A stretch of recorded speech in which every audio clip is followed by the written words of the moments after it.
बिस्मिल्लाहिर्रहमानिर्रहीम। अस्सलाम वालेकुम दोस्तों, आज की वीडियो में मैं आप लोगों को बताऊंगा कि सऊदी अरब में अब ये काम करने पर आपको 30,000 रियाल जुर्माना हो सकता है। और ये काम क्या है और आप इससे किस तरीके से बच सकते हैं, आज इसकी मुकम्मल तफसीलात मैं आप लोगों के साथ शेयर करूँगा।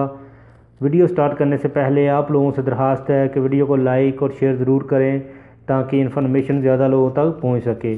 हाँ तो दोस्तों, सऊदी अरब में जो भी लोग बकालों पे काम कर रहे हैं या मुख्तलिफ़ किस्म की छोटी शॉप पर काम कर रहे हैं जिधर सिगरेट जो है वो फ़रोख्त होते हैं, उन लोगों को लिए अहम ख़बर है। और दूसरे नंबर पे जो लोग कहवे खाने पे काम कर रहे हैं, ये वीडियो ख़ास कर उन लोगों के लिए है क्योंकि मुतअद्दिद सरकारी अदारों की नुमाइंदा कमेटी ने ऐलान किया है कि सिगरेट का आधा पैकेट फ़रोख्त करने पर 5,000 रियाल और हाथ से मिलाए गए शीशे के तम्बाकू की फ़रोख्त पर 30,000 रियाल जुर्माना होगा।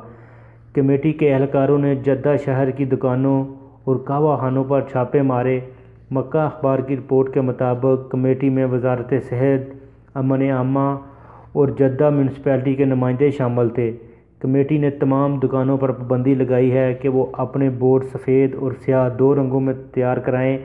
दुकान के शीशों को पूरी तरह से कलर करवाएं, खिलाफ वर्जी पर जुर्माना होगा। यानी उन्होंने तमाम दुकानदारों को ये वार्निंग दी है कि आप अपनी दुकानों के जो बोर्ड हैं सिर्फ दो रंग में ही करा सकते हैं, स्याह और सफ़ेद। और दूसरे नंबर पे अपनी जो शीशे हैं इनको मुकम्मल तौर पर कलर कराएं। और जो भी आदमी बकालों पर काम कर रहे हैं उन लोगों को काफ़ी ज़्यादा एहतियात की ज़रूरत है कि उन्होंने कहा है कि कोई भी आदमी जो है वो खुले सिगरेट जो है वो फ़रोख्त नहीं कर सकता। आधा पैकेट अगर कोई भी फ़रोख्त करता हुआ पकड़ा जाता है तो उसको 5,000 रियाल तक जुर्माना हो सकता है। तो दोस्तों, ये थी आज की वीडियो। उम्मीद है आप लोगों को पसंद आई होगी। वीडियो को लाइक और शेयर ज़रूर करें ताकि इन्फॉर्मेशन ज़्यादा लोगों तक पहुंच सके। तो मिलते हैं किसी न्यू वीडियो में न्यू इन्फॉर्मेशन के साथ। तब तक मुझे दीजिए इजाज़त। अल्लाह हाफिज़।